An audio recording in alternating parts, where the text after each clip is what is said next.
Hello all of you, good morning. देखिए question, देखिए आपको क्या दिया है क्वेश्चन यहाँ पे।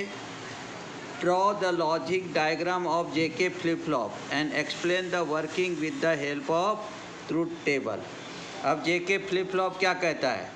To avoid the forbidden problem of the RS flip flop it is development. इसका डेवलपमेंट कब किया, क्यों किया गया, या डेवलप कहेंगे इसको, develop.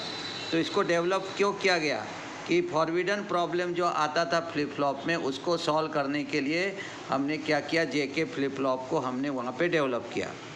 It is nothing but the modified RS flip flop. इसे क्या कहेंगे? It is nothing, it is the modified of RS flip flop. It uses 2-3 input and gate.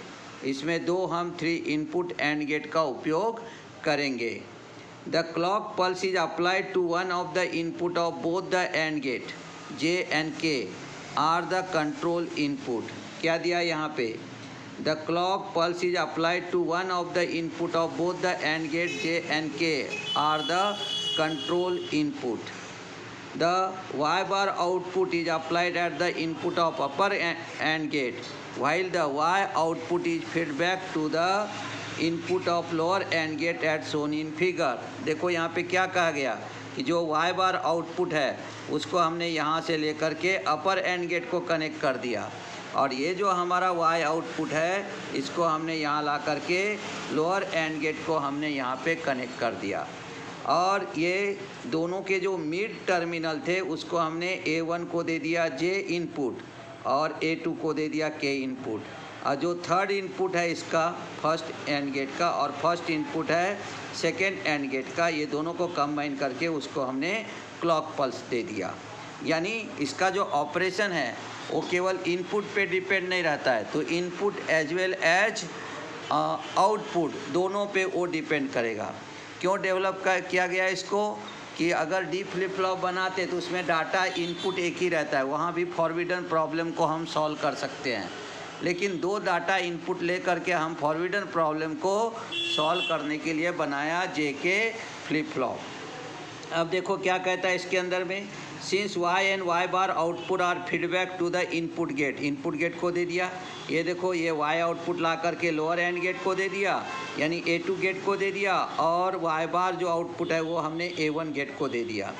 इसलिए दिया है since Y and Y bar output feedback to the input gate, the operation of this circuit not only depend on JK input but also on the output। केवल JK input पे depend नहीं है, तो ये हमारा जो है वो हमारा आउटपुट के ऊपर भी डिपेंड है। When the clock input is low, that is CLK is 0, both the AND gate are disable। दोनों AND gate आपका डिसेबल है, so their output is low, इसलिए वहाँ का आउटपुट जो है वो आपका लो होता है। With makes R is equal to 0, S is equal to 0, thus there is a no change, that is the last state, that is the Y is equal to YN, यानी वहाँ पे वो no change रहेगा। तो क्या दिया, when the clock input is low, that is CLK is 0, both the AND gate are disabled, so their output is low, वहाँ पे आउटपुट उसका लो रहेगा। That makes R is equal to 0, S is equal to 0, thus there is a no change, वहाँ पे कोई change नहीं होगा, that is known as last state, that is the Y is equal to YN। अब जैसे CL को हमने 0 दिया तो एंड गेट है, हमने आपको पहले पढ़ा कि एंड गेट का एक भी इनपुट अगर लो रहता है तो आउटपुट हमारा लो हो जाता है, और ये लो होने के कारण ही इसको हम क्या कहते हैं वहाँ पे कि वो डिसेबल हो जाता है। देखो आगे, जिसे हम क्या कहेंगे YN का मतलब नो चेंज। तो ये पूरा सेंटेंस ध्यान में रहो। When the clock input is low, that is CLK 0, both the AND gate are disabled, so their output is low. The make R is equal to 0, S is equal to 0, thus there is a no change, that is the last state, that is Y is equal to YN. When the clock input is high, that is CLK is 1, both the AND gate are unable for the clock input, and circuit work as per the JK input as follows. J is equal to 0, K is equal to 0. Again both the AND gate are disabled, that is their output is low, making S is equal to 0, R is equal to 0, making S is equal to 0 and R is equal to 0. Other there is a no change that is y is equal to Y N का मतलब no change in output, यानी वहाँ पे output में कोई change नहीं होगा। आपने यहाँ पे j को 0 दे दिया, साथ में k को 0 दे दिया। अगर 0 दे दिया तो हमारा A1 और A2 दोनों गेट डिसेबल हो जाएगा। ये डिसेबल हो गया तो एक्चुअल S और R दोनों 0 हो जाएगा, इसलिए आउटपुट में क्या आएगा, no change condition, that is the वहाँ पे कहेंगे लास्ट स्टेट। तो यहाँ पे पहले CL को 0 था तब लास्ट स्टेट में आया, अब J और K 0 है इसलिए वो लास्ट स्टेट में आया, क्योंकि अगर एक भी इनपुट एंड गेट का 0 रहता है तो एंड गेट हमारा वहाँ पे डिसेबल हो जाता है। चलो आगे देखते हैं। When the clock input is high, that is CLK1, both the AND gate are unable, so the clock input and the circuit work as per the JK input follows. J is equal to 0, K is equal to 0, again both AND gate are disabled, that is the output is low, making S is equal to 0, R is equal to 0. Thus there is a no change, that is the Y is equal to Y, and that is the no change in output. ये point हमने आपको cover कर दिया। अब next point पे चलो। अब दिया J is equal to 0, K is equal to 1, let the last state Y is equal to 1, Y bar is equal to 0। ऐसा समझ के चलो कि लास्ट स्टेट हमारा Y इज इक्वल टू 1 है, यानी फ्लिप फ्लॉप हमारा सेट में था, अब Y इज इक्वल टू 0 है। Thus Y bar is equal to 0, disable the upper and gate, so S is equal to 0। ये जो हमारा Y bar is equal to 0 है, ये ऐसे जा कर के यहाँ आएगा और अपर एंड गेट को वो क्या कर देगा, डिसेबल कर देगा, इसलिए कहा गया है upper and gate is disable, है ना। तो क्या दिया यहाँ पे, Y bar is equal to 0, disable the upper and gate, so S is equal to 0। Whereas with Y is equal to 1, lower and gate has all the inputs high, so the output of high R is equal to 1। और Y 1 है, यहाँ से Y भी 1 हो गया, K भी 1 हो गया और CLK भी 1 है। तीनों 1 रहने के कारण ये गेट अनेबल हो गया और इसलिए S is equal to 0, R is equal to 1 हो गया। Thus with the S is equal to 0, R is equal to 1, the flip flop is reset, that is Y is equal to 0। आपने ध्यान देगा यहाँ पे क्या हो जाएगा, हमारा फ्लिप फ्लॉप रीसेट हो जाएगा। Thus the S is equal to 0, R is equal to, then flip flop reset, that is Y is equal to 0। अब हम इसके आगे का देखते हैं, अभी 2 पॉइंट देखे, थर्ड पॉइंट देखते हैं। अब देखो अब क्या दिया है, J is equal to 1, K is equal to 0, the last state is reset, that is Y is equal to 0, Y bar is equal to 1। Thus this Y is equal to 0 disable the lower AND gate, so R is equal to 0। क्योंकि अभी Y bar is equal to हो गया हमारा 1, तो last state is Y is equal to 0, Y bar is equal to 1। अगर Y 0 है इसका मतलब क्या हुआ, लोअर एंड गेट हमारा हो जाएगा वहाँ पे disable, so R is equal to 0। When as Y bar is equal to 1, upper AND gate has all the input high, सभी इनपुट हाई रहेगा, so it output is high, S is equal to 1। Thus with S is equal to 1, R is equal to 0, the RS flip flop is set, that is the Y is equal to 1, यानी वो वहाँ पे set condition में आ जाएगा। अब क्या दिया हमें, J is equal to 1, K is equal to 1। इसमें अब 2 कंडीशन तैयार हो जाएगा, क्योंकि यहाँ के ऑपरेशन जो है वो हमारा Y और Y बार आउटपुट पर भी डिपेंड है। इसलिए फर्स्ट कंडीशन देखो, condition A, let us state that Y is equal to 1, Y bar is equal to 0। With Y bar is equal to 0, upper and gate is disable condition, so S is equal to 0। However, the lower AND gate has all the input high, so its output is high, that is R is equal to 1।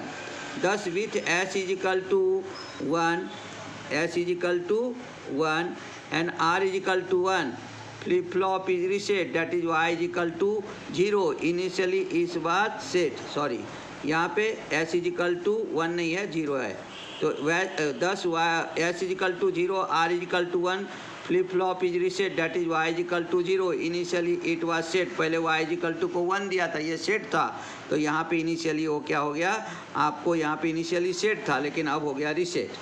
अब condition B हो गया, latest last state Y is equal to 0, Y bar is equal to 1। With Y is equal to 0, lower and gate is disable condition, so S is equal to 0, R is equal to 0। यानी यहाँ पे क्या हो जाएगा, कि हमारा y is equal to 0 है तो लोअर एंड गेट जो है वो हमारा डिसेबल हो गया। अगर डिसेबल कंडीशन में चला गया तो यहाँ पे क्या हो जाएगा, सो s इजिकल टू, तो हमारा यहाँ पे आ जाएगा क्या, यहाँ पे r equal to 0, s equal to आ जाएगा 1, ध्यान रखना यहाँ पे 1। However, all the input of our upper AND gate are high, so the output is high, that is s is equal to 1. Thus, with r is equal to 0, s is equal to 1, the flip-flop is set, that is y is equal to 1. Initially, it was reset. पहले वो किस condition में था, reset condition में.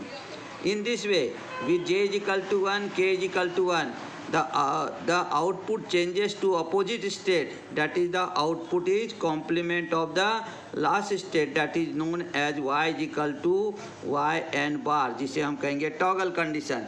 एक बार हमारा y set में जाएगा तो y बार 0 हो जाएगा, फिर हमारा y बार 1 हो जाएगा तो y 0 हो जाएगा, इस तरह से वो हमारा चेंज चलते रहेगा। This is called the toggle condition of the circuit, उसे हम टॉगल कंडीशन कहेंगे सर्किट का। कौन सा कंडीशन कहेंगे उसको, हम टॉगल कंडीशन कहेंगे। Toggle means the switches to the opposite state, switch हमेशा अपोजिट स्टेट में रहेगा। कब, जब हमारा j is equal to 1, k is equal to 1 रहेगा। तो हमारा जो ऑपरेशन है वो j और k इनपुट तो 1 1 है, CL के भी 1 है, तो हमारा आउटपुट डिपेंड करेगा किस पे, y and y bar out पे। यानी जब हमारा y 1 रहेगा तो लोअर एंड गेट ऑपरेट होकर के उसको रीसेट कर देगा, और जब y बार 1 रहेगा तो अपर एंड गेट को वो अनेबल करके उसको सेट कर देगा। और इस तरह से ये जो सेट और रीसेट होते रहेगा उसी कहते हैं हम toggle condition of the circuit. Toggle means to switches the opposite state, opposite state में उसको वो स्विच कंडीशन में लाता है।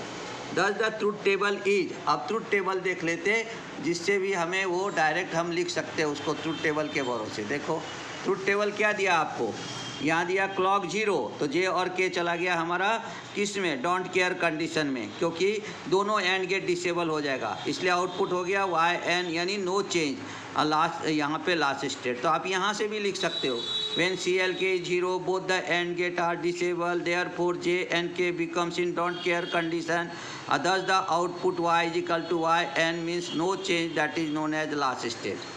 सेकेंड देखो CLK is 1, J is equal to 0, K is equal to 0, due to CLK 1 but J and K is 0, again both the A1 and A2 AND gate is disabled, thus the actual S and R is equal to 0, that is known as no change condition, called the last state। When CLK is 1, J is equal to 0, K is equal to 1, if the last state is Y is equal to 1 and CLK is 1 or K is equal to 1, lower AND gate, sorry upper नहीं, lower AND gate is unable, so the actual S is equal to 0, R is equal to 1, flip flop is reset, means Y is equal to 0, that is known as reset condition। If CLK is 1, J is equal to 1 and K is equal to 0, but if the output Y bar is equal to 1, then upper AND gate becomes in unable condition, so actual S is equal to 1, R is equal to 0, flip flop is set, means Y is equal to 1, a condition is the set condition। If CLK is 1, J is equal to 1, K is equal to 1, means output depend upon the output Y and Y bar। If Y is equal to 1, lower AND gate is unable, so the flip flop is reset। If Y bar is equal to 1, upper AND gate is unable, so the output of flip flop is set, that is the changes in opposite direction state, so it is known as toggle condition, means Y n bar, उसे Y n बार कहेंगे, known as the toggle condition। तो आप इस प्रकार से केवल truth table से भी लिख सकते हो। सिंबल कैसे निकालेंगे, इस प्रकार से देखो ये सिंबल निकाल लिया, ये CLK आ गया, ये J और K, और यहाँ पे दे दिया Y और Y बार, ये हमारा पॉजिटिव एज हमारा क्या है यहाँ पे JK फ्लिप फ्लॉप। अब आगे देखो यहाँ पे फिर हमने क्या किया, उसको NAND गेट से भी निकाल लेंगे। Logic diagram of JK flip flop using NAND gate. देखो यहाँ पे N1 है, N2 है, N3 है, N4, ये एक्चुअल फ्लिप फ्लॉप हो गया। यहाँ पे हमने ले लिया ये दो बिहेव करेगा एंड के जैसा, यहाँ पे दे दिया जे, यहाँ पे दे दिया के, यहाँ दे दिया हमने CL के। ये देखो वाई आउटपुट को ला करके हमने लोअर नैंड गेट को कनेक्ट कर दिया, वाई बार जो है वो अपर एंड गेट को कनेक्ट कर दिया। इसलिए इसका जो ऑपरेशन है not only depend upon the data input J and K, also depend upon the data output Y and Y bar. So the output is always is the क्या रहेगा, कौन से कंडीशन में रहता है हमारा, टॉगल कंडीशन में। तो अगर वीडियो पसंद आए तो इसे आप लाइक कीजिए, शेयर कीजिए, सब्सक्राइब कीजिए। इसे आप प्लेलिस्ट पर भी जाके देख सकते हैं, गुरुदेव इलेक्ट्रॉनिक्स और कंप्यूटर साइंस के अंदर में। उसी तरह से आप यूट्यूब पर भी उसको सर्च कर सकते हैं। धन्यवाद, मिलते हैं कल नए वीडियो के साथ।